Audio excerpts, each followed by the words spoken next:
Good evening students.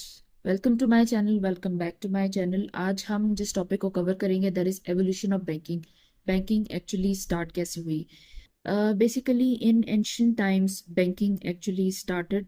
तब ऐसा होता था कि लोगों के पास जो वैल्यूएबल गुड्स होती थी जैसे कि गोल्ड सिल्वर वगैरह होते थे, इस तरह के मेटल्स होते थे, या फिर दे यूज टू हैव ग्रेन्स जिसे अनाज कहते हैं कॉमन लैंग्वेज में। तो ये जो है वो टेम्पल्स में स्टोर किया करते थे। ये बेसिकली बेसिक जो बैंकिंग का ऑपरेशन था ये यहाँ से स्टार्ट हुआ। उस टाइम पे भी जो कुछ ट्रेडर्स वगैरह होते थे और फार्मर्स होते थे उन्हें लोन्स दिए जाते थे। इस तरह से जो है वो बैंकिंग के ऑपरेशंस उस टाइम पे भी काम करते थे। Then came the middle ages. Middle ages में ड्यूरिंग द मिडीवल टाइम्स ये basically it started with Italy. तो वहाँ पे ऐसे हुआ कि कुछ मर्चेंट फैमिलीज ऐसी थी जिन्होंने बाकायदा जो ऑर्गेनाइज्ड बैंकिंग सर्विसेज होती उनको इंट्रोड्यूस कराया। द पर्पस वाज कि जितने भी बड़े बड़े ट्रेडर्स हैं उनको अच्छे तरीके से हेल्प किया जाए। उन्होंने चेक्स को इंट्रोड्यूस कराया, डिफरेंट तरह के different forms of cheques introduce कराया उन्होंने।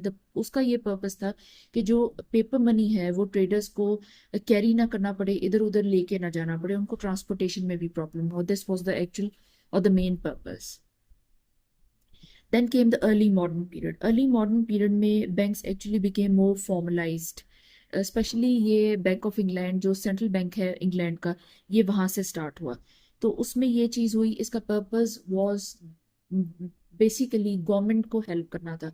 गवर्नमेंट फाइनेंस मैनेज करती है, लोन्स मैनेज करती है, मनी मैनेज करती है, और दूसरे नेशनल फाइनेंसेस होते हैं। इन सब को मैनेज करने के लिए सेंट्रल बैंक ऑफ इंग्लैंड जो है उसको फॉर्मल तरीके से इंट्रोड्यूस किया गया, ताकि इन सारे फाइनेंसेस में स्टार्ट हुआ था गवर्नमेंट की हेल्प करने से। काम वही था, पैसों को मैनेज करना, फाइनेंसेस को मैनेज करना। Then came the 19th century. 19th century में यू कुड से कि बिजनेसेस एक्सपैंड कर गए, इंडस्ट्रीज वगैरह ग्रो कर गई। तो बैंकिंग सिस्टम जो थे, बैंकिंग सर्विसेज थी, वो एक्सपैंड कर गई।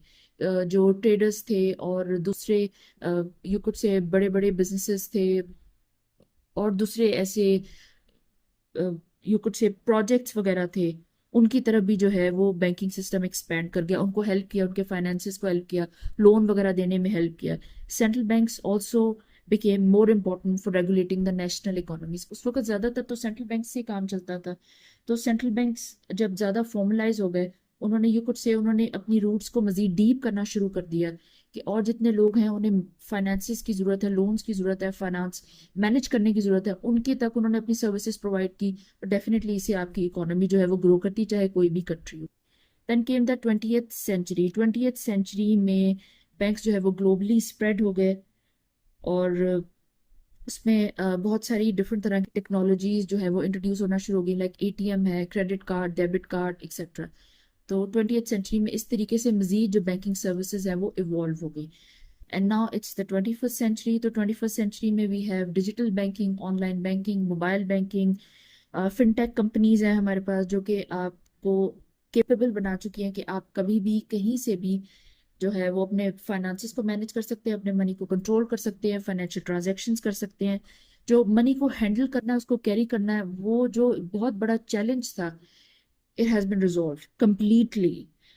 अब तो क्रिप्टो करेंसीज भी इंट्रोड्यूस हो चुकी हैं जो जिन्होंने बैंकिंग सिस्टम को कम्प्लीटली रिवोल्यूशनाइज्ड कर दिया है। In short, banking evolved from the basic storage and it has led itself to highly complex and digital financial systems we are using today. So this is the evolution of banking. इसके साथ ही हम इस lecture को compile कर रहे हैं। कोई suggestion है तो आप कमेंट करके बता सकते हैं। थैंक यू सो मच हमारे साथ बने रहने के लिए। चैनल को सब्सक्राइब करें अगर आप वीडियोस को फॉलो करते हैं। Thank you.